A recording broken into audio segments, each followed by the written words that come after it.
ನಮಸ್ಕಾರ ವೀಕ್ಷಕರೇ, ರೇಖಾ ಕನ್ನಡತಿ ಚಾನಲ್ಗೆ ಸ್ವಾಗತ. ಇಂದು ನಾವು ಕ್ಯಾರೆಟ್ ಹಲ್ವಾ ಮಾಡುವ ವಿಧಾನವನ್ನು ತಿಳಿದುಕೊಳ್ಳೋಣ ಬನ್ನಿ. ಇದು ತುಂಬ ಡಿಲಿಷಿಯಸ್ ಆಗಿರುತ್ತೆ. ಯಾವ ಥರ ಮಾಡೋದು ಅಂತ ನಿಮಗೆ ತೋರಿಸ್ಕೊಡ್ತೀನಿ ಬನ್ನಿ. ನಾನಿಲ್ಲಿ ಹಲ್ವಾ ಮಾಡೋದಕ್ಕೆ 1 kg ಆಗುವಷ್ಟು ಕ್ಯಾರೆಟ್ಗಳನ್ನು ತೆಗೆದುಕೊಂಡಿದ್ದೀನಿ. ಅವನ್ನ ಅರ್ಧ ಗಂಟೆ ಮುಂಚೆನೇ ನೀರಲ್ಲಿ ಹಾಕಿದ್ದೀನಿ. ಅವನ್ನೆಲ್ಲ ಸರಿಯಾಗಿ ವಾಶ್ ಮಾಡಿಕೊಂಡು ಆಮೇಲೆ ಅದರ ಸ್ಕಿನ್ ಮೇಲಿಂದ ಹೆರ್ಜಿ ತಗೊಂಬರ್ತೇನೆ.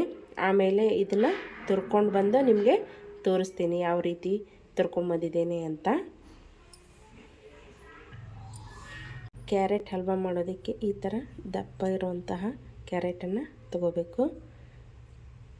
ಅಂದರೆ ಟೇಸ್ಟ್ ತುಂಬ ಚೆನ್ನಾಗಿ ಬರುತ್ತೆ.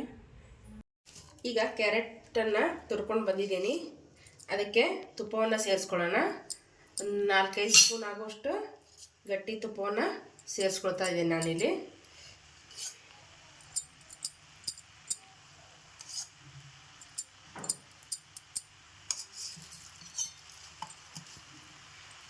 ಎಷ್ಟು ತುಪ್ಪನ ಸೇರಿಸ್ಕೊತೀವಿ ಅಷ್ಟು ಚೆನ್ನಾಗಿ ಬರುತ್ತೆ. ಇದೆಲ್ಲ ಹಸಿ ವಾಸನೆ ಹೋಗೋವರೆಗೂ ಹುರ್ಕೋತೀನಿ.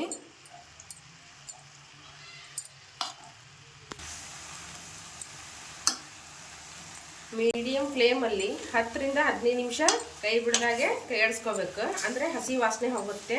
ಕೈ ಬಿಟ್ಟರೆ ತಳ ಹೊತ್ತುತ್ತೆ. ಹಾಗಾಗಿ ಕೈ ಬಿಡದೇನೆ ಸರಿಯಾಗಿ ಕೈ ಆಡಿಸ್ಕೊಳ್ಳಿ. ಇದರಲ್ಲಿರೋ ಹಸಿ ಅಂಶ ಎಲ್ಲ ಹೋಗಬೇಕು. ತುಪ್ಪದಲ್ಲಿ ಚೆನ್ನಾಗಿ ಹುರಿಬೇಕು. ಇವಾಗ ಹಸಿ ಅಂಶ ಎಲ್ಲ ಹೋಗಿದೆ. ಇದನ್ನು ಇವಾಗ ಕುದಿಯೋದಕ್ಕಿಡೋಣ. ಕಾದು ಆರಿರುವಂತಹ ಹಾಲನ್ನು ಸೇರಿಸ್ತಾ ಇದ್ದೀನಿ ನಾನಿಲ್ಲಿ. ಇದು ಮುಳುಗೋವರೆಗೂ ಸೇರಿಸಿ, ಅಂದರೆ ಚೆನ್ನಾಗಿ ಕುದಿಯುತ್ತೆ.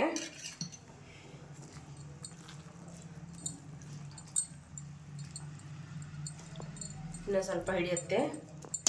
ನೀವು ಬೇಕಿದ್ದರೆ ಕಂಡೆನ್ಸ್ ಮಿಲ್ಕ್ ಆದರೂ ಹಾಕ್ಕೋಬೋದು, ಕೋವಾ ಆದರೂ ಹಾಕ್ಕೋಬೋದು. ನಾನಿಲ್ಲಿ ಹಾಲನ್ನು ಬಳಸ್ತಿದ್ದೀನಿ.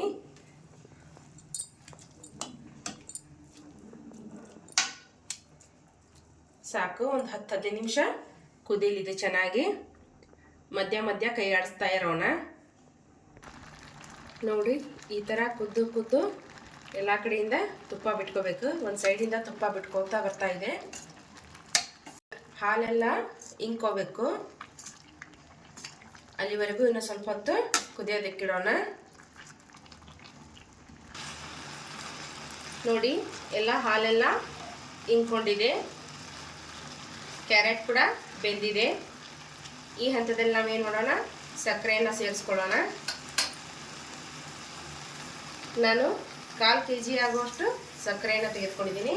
ಈ ಕಪ್ಪಿಂದ 2 ಕಪ್ ಆಗುವಷ್ಟು ಸಕ್ಕರೆ ಹಾಕ್ತಿದ್ದೀನಿ. ನೋಡಿ, ನೀವು ಸ್ವೀಟ್ ಕಮ್ಮಿ ತಿಂತಿದ್ರೆ ಇನ್ನೂ ಸ್ವಲ್ಪ ಕಮ್ಮಿನೇ ಹಾಕ್ಕೊಳ್ಳಿ. ಇದು ಮೀಡಿಯಮ್ ಶುಗರ್ ಹಾಕ್ತಿದ್ದೀನಿ ನಾನಿಲ್ಲಿ.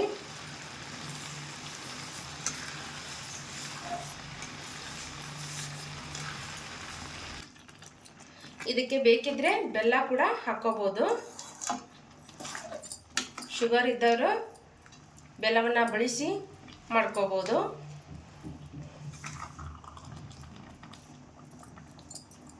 ಈ ಸಕ್ಕರೆ ಅಂಶ ಎಲ್ಲ ಹೀರಲಿ. ಇನ್ನೂ ಸ್ವಲ್ಪ ಹೊತ್ತು ಇದೇ ಥರ ಕುದೀಲಿ.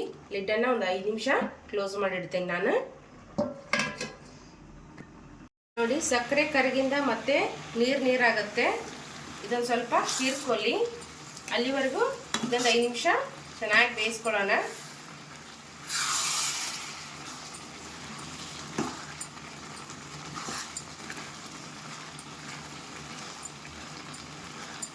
ಜಾಸ್ತಿ ಕ್ವಾಂಟಿಟಿಲಿ ಮಾಡ್ತಿದ್ದೀವಲ್ಲ ನಾವು, ಹಾಗಾಗಿ ಸ್ವಲ್ಪ ಹೊತ್ತು ಟೈಮ್ ಹಿಡಿಯುತ್ತೆ. ಇವಾಗ ಗ್ಯಾಸ್ನ ಮೀಡಿಯಂ ಫ್ಲೇಮಲ್ಲಿ ಇಟ್ಟು ಬೇಯಿಸ್ಕೊಳ್ಳೋಣ.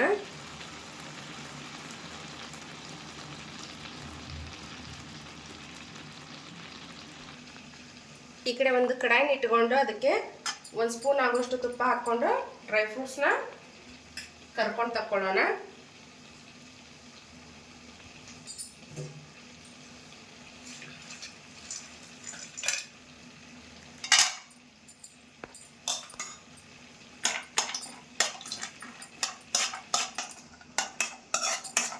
ಇವಾಗ ಇದಕ್ಕೆ ಹಾಕ್ಕೊಳ್ಳೋಣ.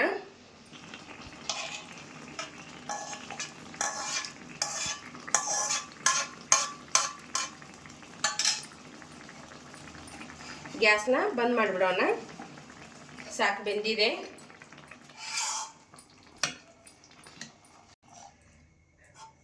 ಯಾವ ಥರ ಬಂದಿದೆ ಅಂತ ನೋಡಿ. ನೀವು ಒಂದ್ಸತ ಮನೆಯಲ್ಲಿ ಮಾಡ್ಕೊಳ್ಳಿ. ಹೇಗಾಗಿದೆ ಅಂತ ನನಗೆ ಟೇಸ್ಟ್ ಮಾಡಿ ಹೇಳಿ. ಇದನ್ನು ಒಂದು 2 ಗಂಟೆ ಆದರೂ ಫ್ರಿಜ್ನಲ್ಲಿ ಇಡಿ, ತುಂಬ ಚೆನ್ನಾಗಿ ಬರುತ್ತೆ. ಫ್ರಿಜ್ನಲ್ಲಿ ಇಟ್ಟರೆ ಇನ್ನೂ ಚೆನ್ನಾಗಿ ಟೇಸ್ಟ್ ಬರುತ್ತೆ. ಬಿಸಿ ಬಿಸಿಯಾಗಿ ತಿಂದರೂ ಟೇಸ್ಟ್ ಇರುತ್ತೆ, ಹಾಗೆ ತಿಂದರೂ ಟೇಸ್ಟ್ ಇರುತ್ತೆ. ನೀವು ಒಂದ್ಸತ ಮಾಡಿಕೊಂಡು ನನಗೆ ತಪ್ಪದೆ ತಿಳಿಸಿ. ರೇಖಾ ಕನ್ನಡತಿ ಚಾನಲನ್ನು ಸಬ್ಸ್ಕ್ರೈಬ್ ಮಾಡಿ, ಶೇರ್ ಮಾಡಿ, ಲೈಕ್ ಮಾಡಿ, ಕಮೆಂಟ್ ಮಾಡಿ. ಧನ್ಯವಾದಗಳು.